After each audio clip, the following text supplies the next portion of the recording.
Hey everyone, you're listening to the Active Turnkey Podcast, a podcast designed for hands-off, passive real estate rental investors. In the Active Turnkey Podcast, you'll hear Tom Olson and Jared Stoltmeister discuss all things turnkey rentals with other turnkey providers, service providers, and rental investors. Our goal is to help you reach your financial freedom and whatever comes after that. Let's go.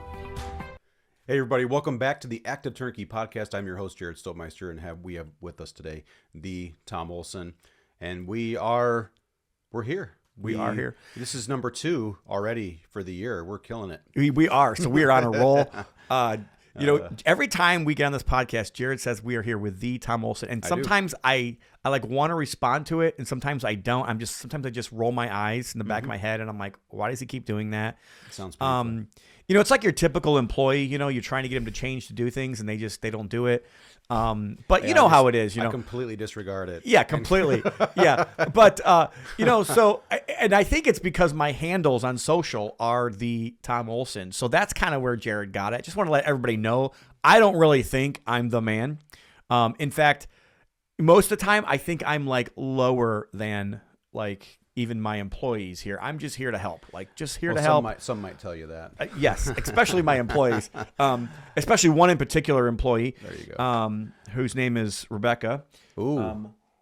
Wow. Yeah, I'm calling out names today. I love that. She will definitely call you out. I kind of hope this gets back to her. So just if you guys know her, you guys want to, just let her know I was talking about her and how sweet she is and how amazing Man, you got it coming. She is. I mean, I've got it. I have got such a good thing going on. Well, we have 2 Rebeccas technically. This is true. So I think everybody knows which one I'm talking about. But Becky, interesting story, Jared. My goodness. Me and Becky were looking at a house. Okay, guys, Buckle up. We talked last week about when bad things happen. Mm-hmm. I actually think this is kind of a good thing. And this was kind of exciting. I'm telling you, man, I actually videoed it. I don't know if I want to post it on social media.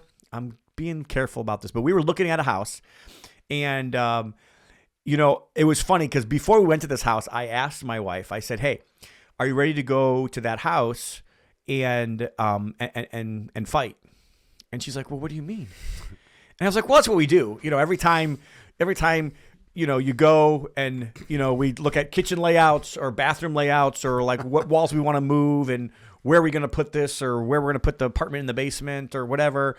And you know what my wife said, Jared? My wife said, don't think of it like fighting. It's that we're both really passionate about it, Sure. So I was like, yeah, exactly. Man. I mean, we're not fighting. It makes everything better. We're just passionate. We're both very passionate about, so when you guys see those television commercials, not commercials, the all the TV shows about, love it or list it, and you see all the people fighting, that is real. It is.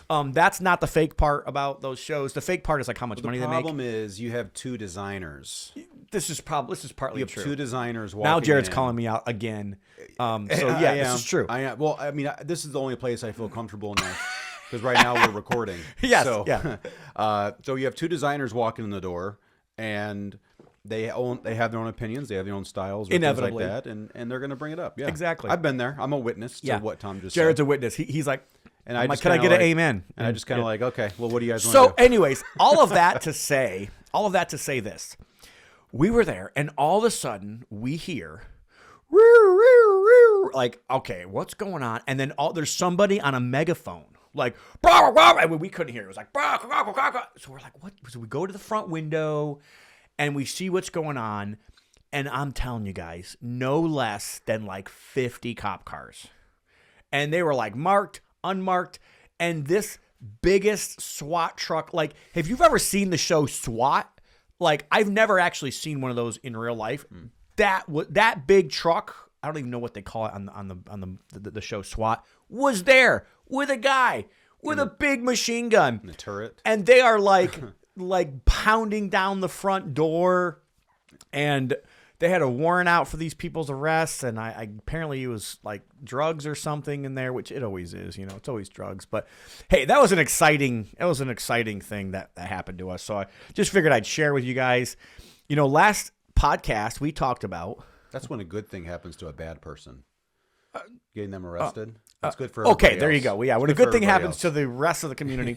There you go. But anyways, last podcast we talked about when bad things happen. Yep. 'Cause they Right. will.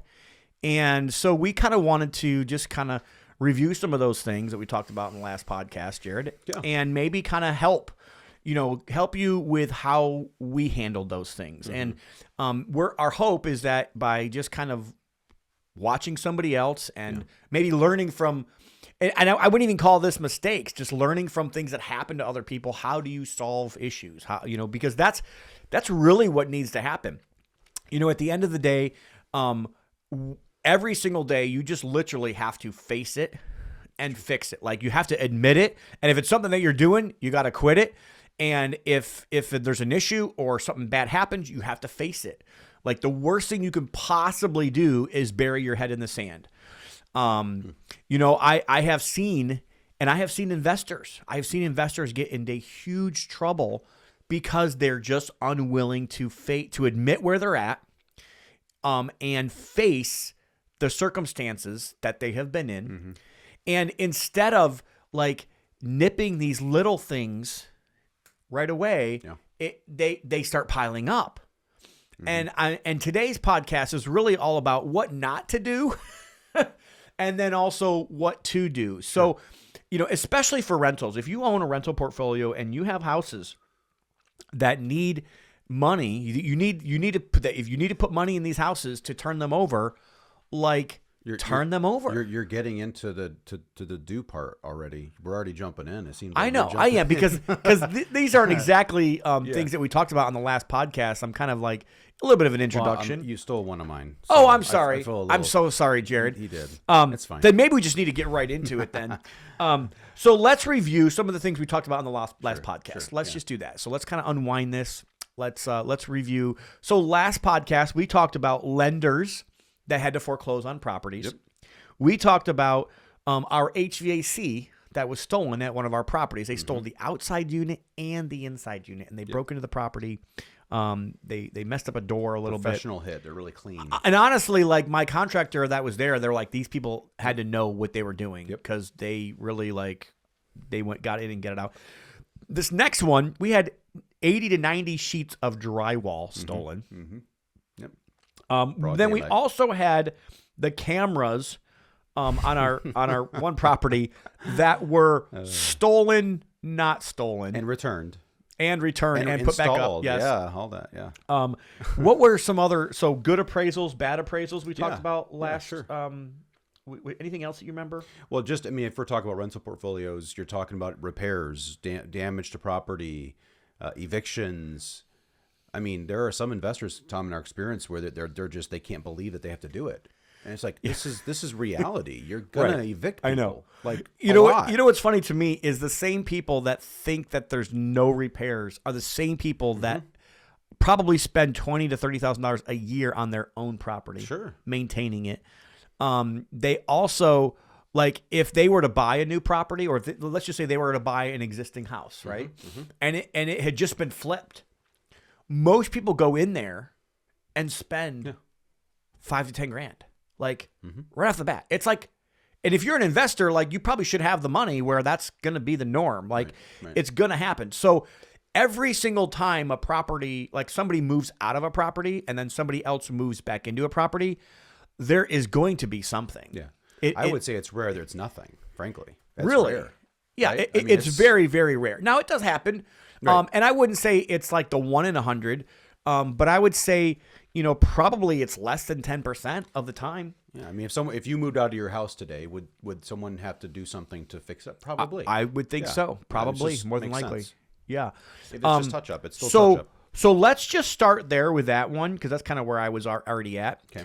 So let's just say, Jared, that somebody gets a property and one of their tenants moves out and they find out that, hey, we probably need to do $2,500 worth of repairs to this property. Now, maybe you've got a $1,400 deposit and you don't have quite enough to cover all of that. What should somebody do, Jared? Well, first of all, you need to remember that typically speaking, you've already accounted for that in your numbers. Or you should have. Well, I mean, most people when we're discussing, and I've run to many investors who say that they run their own vacancy and maintenance numbers. That they run those, and you have to remember that you had that money, and frankly, some of that cash flow we took off that when we were running the numbers of it initially. So call it what it is. It's either you're getting more cash flow than you thought you were going to get than was projected, or you have less repairs than you thought you were going to get because you've already allotted the money to it. You know what I'm saying? So I think that's the first thing, is just to realize that in your illustration, $1,400 plus your whatever. I mean, that's going to cover. I mean, if you have a property that's rented for $1,500, our number has been 5% since we started. So that's $75 a month, which is $900 a year. Like, if you're not spending $900 a year on your properties, like, I don't know what you're doing. You're eventually going to have to spend more. You're going to have a bigger bill eventually, right? Well, in your illustration, $2,500, that's 24 right there. $1,500 deposit, and then $900. You got it. So there's where your money's at right there. It's actually already accounted for. Already got it. Yep. We recently had an investor over the last several years that got into trouble because one of these happened, and then they didn't take care of it. Yeah. And then literally it sat on the sidelines for months and months and months and months and months. And she lost so much money with lost rent. Because that's what you don't understand. Like, by hesitating, by blaming your property manager, by doing drugs or doing whatever it is that you do, by burying your head in the sand, by not responding to emails, those are the things that you cannot do. Like, you cannot bury your head in the sand. And then on the flip side of don't panic. Don't panic when that happens. Right. Just expect it to happen. So let's just say you got a portfolio of 20 houses, if one goes bad, now instead of you making $300 a month on that property, now you're losing like $900 a month or whatever the case is. Like, and it's just going to add up on you, and it's going to snowball against you. Yeah. And what you're really trying to do is snowball in the right direction. So when it comes to that, for sure, like, hey, face it, fix it, admit it, do whatever you need to do, address the issue, and fix them. I would say, in addition to the don't, what not to do, I would say don't jump to conclusions. Never. I think it's very easy to do that. So, like, for me, like with the stolen cameras, right away I'm like jumping to conclusion about who it could be, what the situation is. You already jumped to it. And what the problem with that is, and this can go across with any issue, whatever it is, but particularly with property management, now they're the bad guy. Right. Automatically jump to the conclusion that they mismanaged it without getting details. It's very possible they had nothing to do with mismanagement, but they're already behind the 8 ball. You've already anchored that there is mismanagement. Yep. So you jump to the conclusions now. That's a really hard place to come back from. And frankly, if you think about it, if you have a good manager, now they got to return from that. That's really hard to do. So I would just be careful not to jump to conclusions. It's easy to do. It's really hard. It's nature, I would say, human nature, to jump to conclusions. I think the best thing to do to counter that would be to just ask questions naturally, just to get information about what's going on. And then if there is an issue, then there's an issue. But I mean, not jump into conclusions. I think that would be a big help to solving a problem, because I think what happens is, and this is in all kinds of life, when you're in the middle of a battle, a trial, if you want to call it spiritually, or you're like in this case, a problem happens, you're already emotionally in the wrong place. Mm-hmm. So if you're already jumping to conclusions, you are not in a good position to be making good decisions. Mm-hmm. So jumping to conclusions could be very dangerous. Yeah. So I mean, the first thing you have to do is have some courage. So have some courage, and it takes courage to face this. I get it. I understand it. It takes, the next thing is humility. Like, it takes humility to admit it. Sometimes we just don't want to admit it. Mm-hmm. We want to blame everybody else for it. We want to curse out, anybody else involved. Yeah. Like, you want to curse out your contractor. So for instance, like this, the guy who told me about this HVAC that got stolen in Pensacola that we talked about in the last podcast, my first thing was to be like, oh man, and complain at the realtor who told me. But then I was like, okay, I got to stop. I need just, okay, well, what needs to happen? Who do we need to call? Yeah. So it's really like, so don't panic. Put a plan together. Yeah. Don't curse out your property manager. Don't curse out your contractor. Don't curse out your realtor or whoever you're working with. You have to understand, like, if anything, you should be thankful that they're bringing this to you. Yep. So have courage, have humility, and be thankful. And then kind of lastly, for the don'ts is what I see some people doing from time to time, and this doesn't happen as often as you would think, but honestly, it does happen, is don't fire sale. Mm-hmm. I really think that is the absolute worst thing that people can do from an investment standpoint. And I don't care what it is. I don't care if it's stocks. I don't care if it's real estate. I don't care what it is. The worst thing you could possibly ever do is fire sale into something like that. Mm-hmm. You're emotionally not stable. Get yourself back up. Pick yourself back up and face it and fix it. Assess the situation, come up with a plan, treat people that are helping you with respect, and be thankful for them. And remember, it's not their fault. It's not their fault that something happened. You can blame them all you want. Actually, if there's anybody to blame, it's yourself. If you really want me to be honest with you, because you're the one that owns the house. Ultimately, everybody's got to take extreme ownership in these situations. And then at the end of the day, stay the course. Whatever you decided to do that, stay on track, stay on the course, and keep that going. And it really kind of goes for all of these. So with the HVAC, let's kind of go through some of these, Jared, and how we actually do this. So let's just say with our own properties, Jared. Yep. We just had a situation on another property where we had to replace a roof. And you know what, Jared?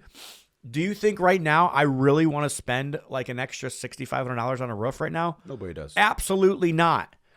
And it wasn't really even money that I'm like, oh, I just have an extra $6,500 sitting around here and I need it. Awesome. But it needed to get done because guess what? If I didn't do that roof, it's going to be leaking into the property. It's going to be causing more damage. Yep.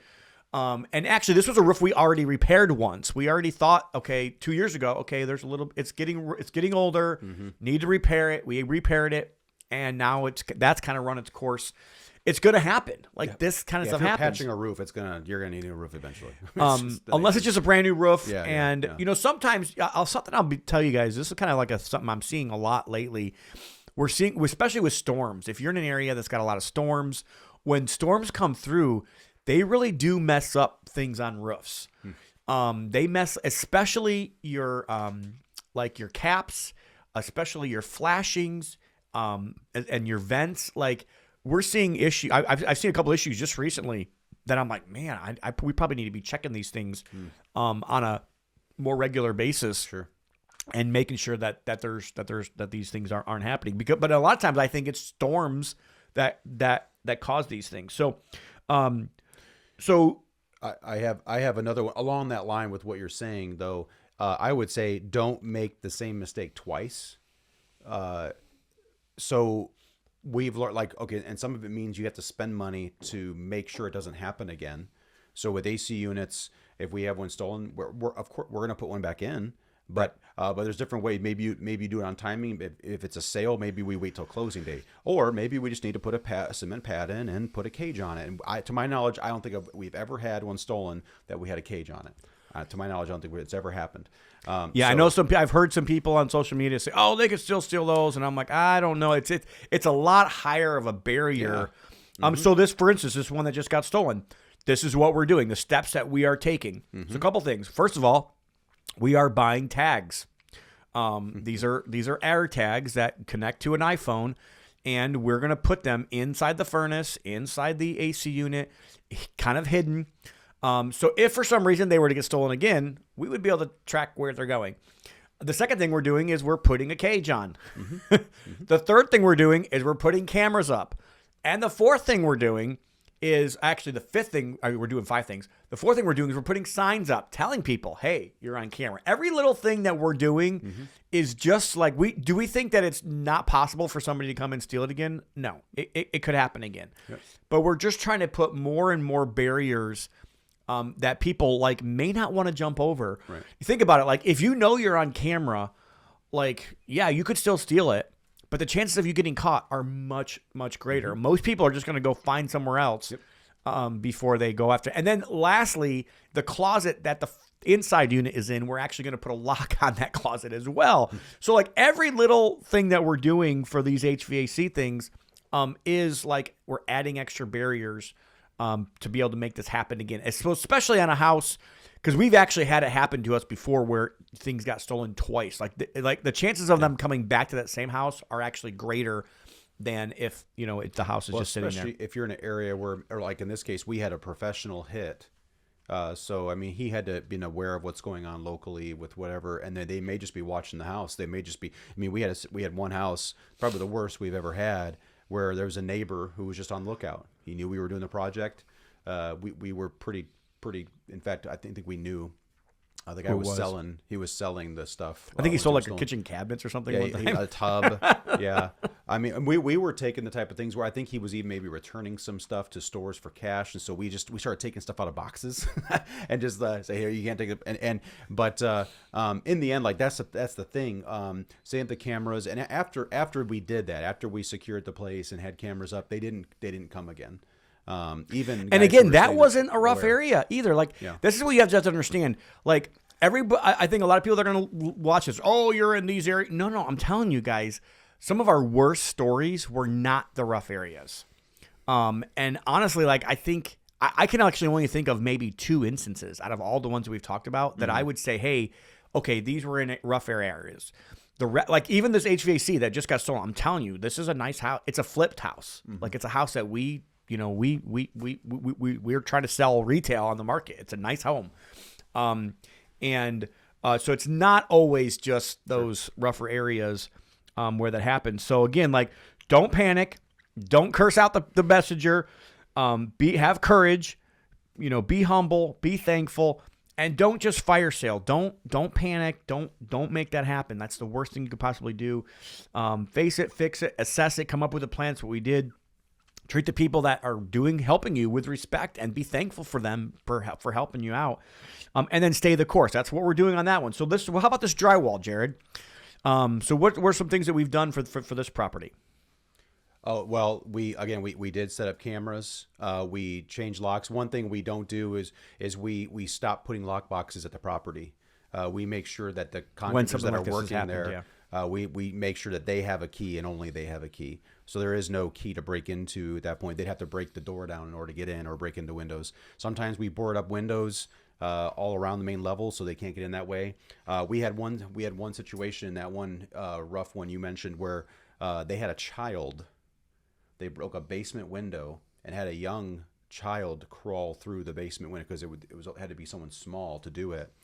Go through the house, unlock the door for them, and we had it on camera, so we were able to get it to police and right away. But we blocked the windows. In that case, we put blocked windows in the basement. So then, at that point, that was it. They never came back again. But those are things that we've done and are doing at these properties. Oh, another thing we do is improve lighting. Yes, yeah. All those things you can do will be helpful. And don't be afraid to talk to neighbors. Neighbors, they don't like those people being in their area. And I'm surprised at how willing people are if you just go and ask them, hey, did you see anything? I see you got a Ring camera. That's what happened in this case. We had the most recent one Tom's talking about. We had a neighbor. They had video and they shared it. And in fact, they called me yesterday saying, hey, there's a truck there. And it was our contractor. He was supposed to be there, but they're looking out. And they have my number, and they want to call me right away. So they know we're trying to help the community. Yeah, so all these things are good things that you can do. I think with the cameras, we already told you, but if you didn't listen to the last podcast, we actually found out that cameras that got stolen from our property weren't really stolen. The contractor wouldn't say accidentally. He on purpose took them, but he thought that they were old cameras, and it was just a misunderstanding. So we made him, the contractor, go back and put them back up and said, hey, don't be charging me for that time because that was a mistake on your end. Well, we told a story a while ago about the one guy who actually abducted a girl, kidnapped her. Oh, that's true. And we had it all on camera. I mean, you just never know what you're going to have. In this case, like it's going to court this summer, and they were able to use our footage, and it was our cameras that located them, and now this girl, thank the Lord, is with her family today. So well, it was a whole different. That's a whole wild story where some guy ended up at our property when it was for rent at some point. Crazy. But story. if you're a lender and a property, you're having an issue with a borrower and they're not responding to you. To me, that's the biggest red flag is when borrowers don't respond to you. If it takes them a week to get back to you, or it's just not normal. Something's not normal with they stop making payments. You have to foreclose. We've helped people with some deed in lieu. A lot of times, the borrowers will do a deed in lieu. We've even had an issue where a borrower that we worked out a deal with actually did a note back to the investor to pay for whatever he still owed. And they also did a deed in lieu. So there are definitely some options. I've also helped a lot of people in that realm over the last couple of years with a lot of different deals all over the country. If you're interested in some consulting for that, I can definitely help you on this for that as well. And we could talk about that offline. But hey, face it. Like that's the thing. Like the biggest thing is just facing this, admitting what's going on, being an adult. Don't panic. Be humble. Don't blame everybody else. It's not going to help you. Like it's just not going to help you. Don't worry about that. Just figure out where you're at. Figure out what your best options are. Make a plan and execute that plan. And just know that hey, if things like this are going to happen, you should plan for it. You should not. This should not be something that you think is never going to happen. You're not the only one. Yeah, and you're not the only one. Trust me. Also. We talked last time about good appraisals, bad appraisals. Hey, if you get an amazing appraisal, if the comps in that area are selling for 130 or 140 and a house appraises for 170, like don't expect that in the future. And vice versa. If we just had this happen to two friends, so we could actually like show them, hey, like you got your houses are within blocks of each other. They're very similar houses. One appraised for 170. When we said it was gonna be 130 to 140. One appraised for like 120 or something like that. 125. Yeah. 125. Nicer house too. And that was the nicer house out of the two. Like if I was the appraiser, I would have appraised the one for probably 150 and maybe the other one for 135 or whatever. But just to show them both, and they're both friends of each other. They both know each other, and like we tell you up front, hey. This is what happens when you do cash out refi. You cannot control the appraiser. As much as you can control the appraiser, we do. Trust me. We do everything we could possibly do when it comes to helping that. But the more you do, the more you'll realize that you just cannot completely control that situation 100%. Now, definitely, when you get a bad appraisal, I would always contest it. Like, there's not a single time where I would say, oh, don't contest it. It's not worth it. Like, always contest it. I can give you an example that just happened recently. I don't even know what the property was, Jared, but you were just telling me yesterday about a appraisal that happened, and we got a $20,000 bump. It was the same scenario with the friends. Okay, I did not realize that. Yeah. So right away he came down lower, and he was talking about it was at the after it was over, and after we had contested it, and they didn't move, they didn't budge, the first appraiser, and so I told him I'm like we need to talk to the lender. You need to get with the lender. You absolutely have good reason to do this.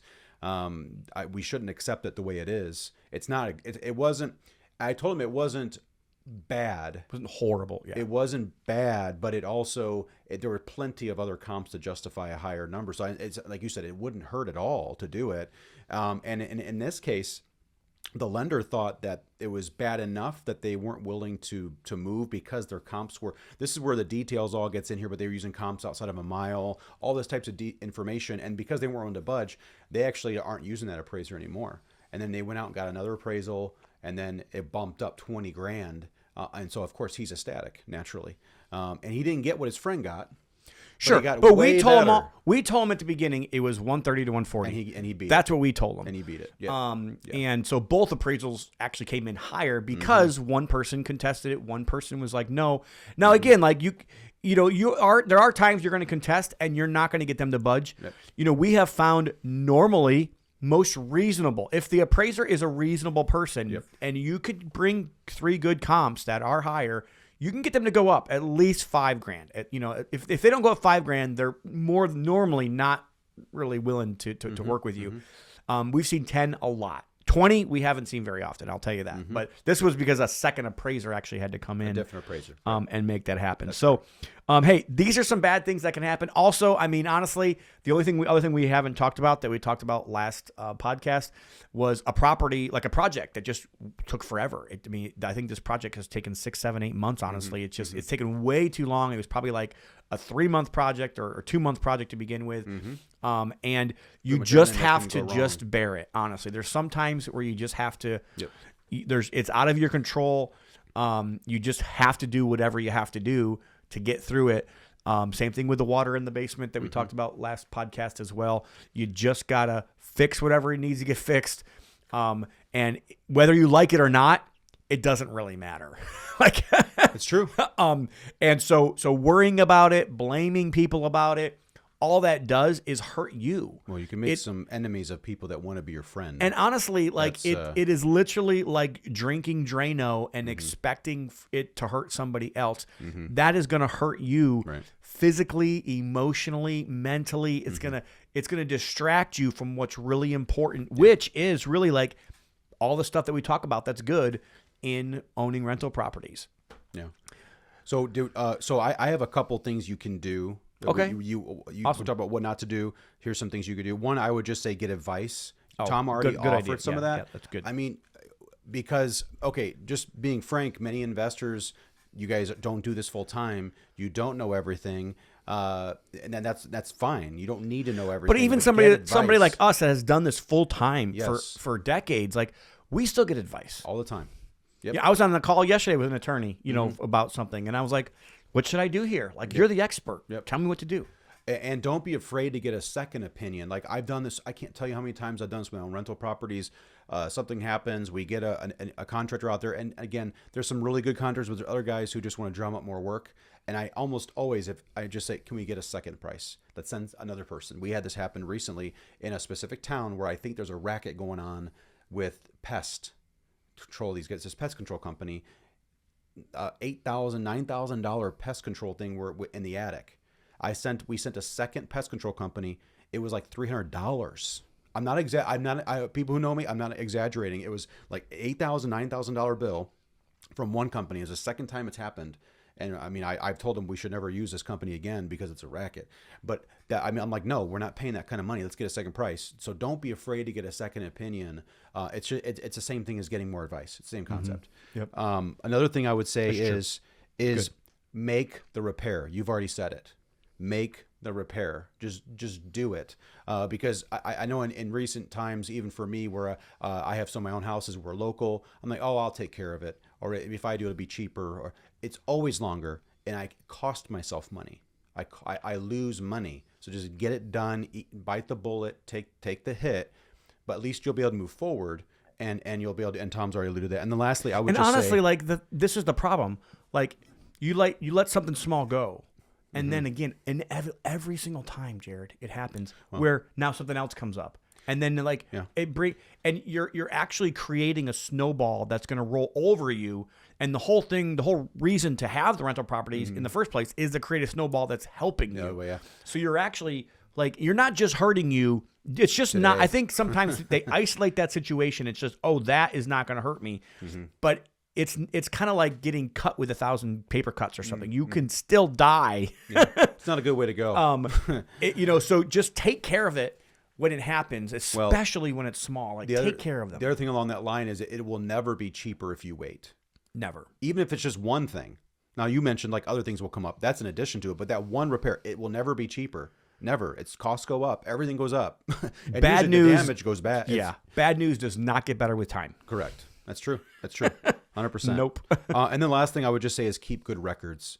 We have seen issues with that, and this is more for you. And I'm not the best at this. You may need to hire an assistant if you're not good at this. You're busy. You have a full-time job, and you're the one doing your deals. You're vetting deals.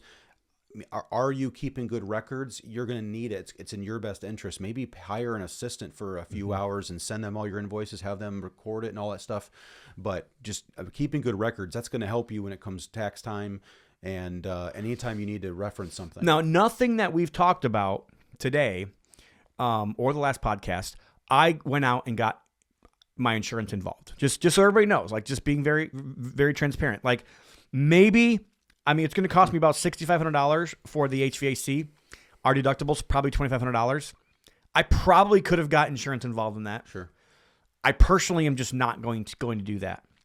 You might say you might want to do that, especially if it's a rental. Now, I'll be honest with you, if it was a rental property, I might actually get the insurance involved. And I'll tell you why. The reason why is, number one, I know it's going to take a lot longer. Like this happened last week on the HVAC. The new HVAC will be installed this week. Like I'll be able to get this back on the market and moving. If I were to wait a month, that's just a whole nother month worth of holding costs. It's everything. So it might cost me an extra $2,000 or $3,000 or $4,000 to wait 2 months to get insurance involved and make all this happen. Well, in that scenario, you have an AC unit that's gone, and if you have any showings, they're like, "Well, where's the Exactly. AC unit?" Oh, well, Yeah, 100%. Yeah, it's not good for anybody. I mean, I kind of want to just address that as well. My kind of rule of thumb is if it's less than $10,000, I'm probably not going to get insurance involved. I just think it's too much of a hassle.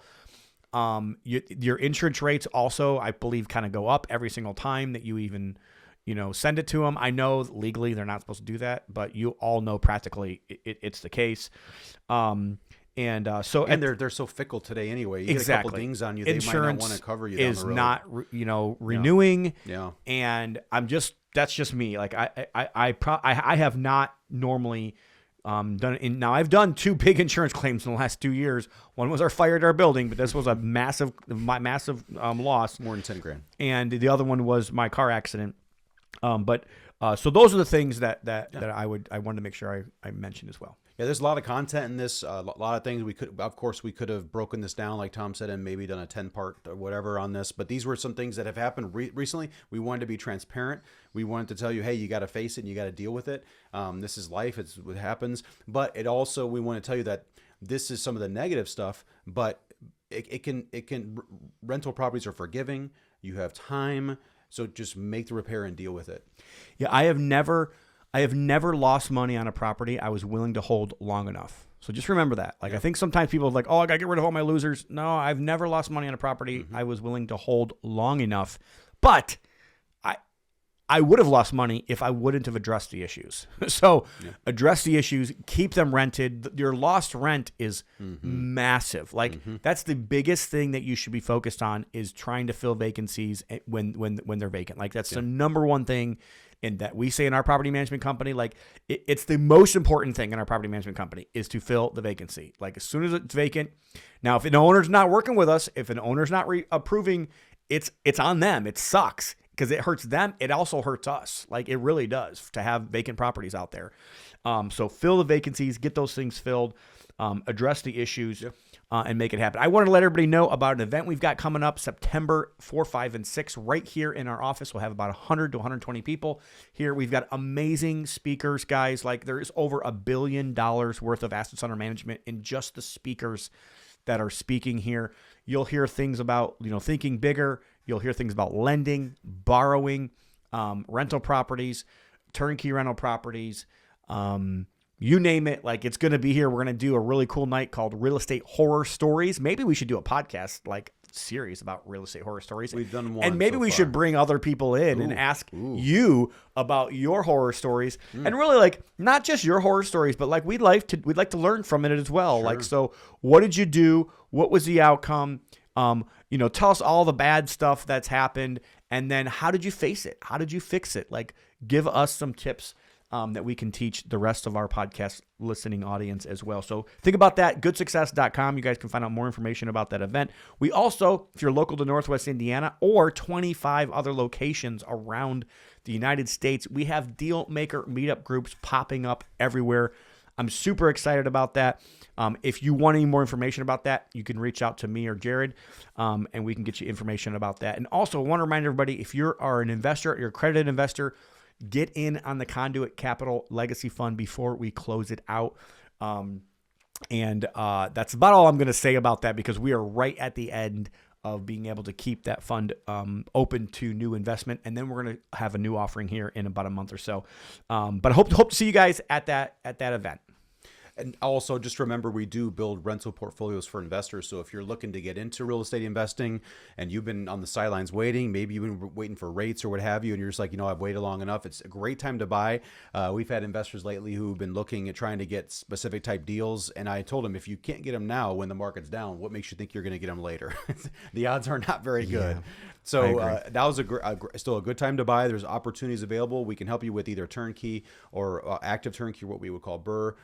And I do host investors as well. So if you want to come in, I can host you, show you the type of area we work in. You get to meet the team, see the properties and things like that. You can go to our website. You can go to onegroupnetwork.com. You can join our buyers list. You can get our inventory as we send it out. And also you can reach me at Jared at buyonegroup.com as well. And we can help you with that. So it's Jared at buyonegroup.com. So it's ONE, just so you guys know. So buyonegroup.network.com. And our website is onegroupnetwork.com. You guys can find out more information about that company there as well. If there's anything we can do to help you guys, please let us know. That's going to do it for today's podcast. Active Turnkey. The best way to buy rentals. God bless. One Group Network makes no warranty, guarantee, or representation as to the accuracy or sufficiency of the information featured in this podcast. The information, opinions, and recommendations presented in this podcast are for general information only, and any reliance on the information provided in this podcast is done at your own risk. This podcast should not be considered professional advice. Unless specifically stated otherwise, One Group Network does not endorse, approve, recommend, or certify any information, product, process, service, or organization presented or mentioned in this podcast, and information from this podcast should not be referenced in any way to imply such approval or endorsement. Any third-party materials or content of any third-party site referenced in this podcast do not necessarily reflect the opinions, standards, or policy of One Group Network. One Group Network assumes no responsibility or liability for the accuracy or completeness of the content contained in the third-party materials or on third-party sites referenced in this podcast, or the compliance with applicable laws of such materials and or links referenced herein.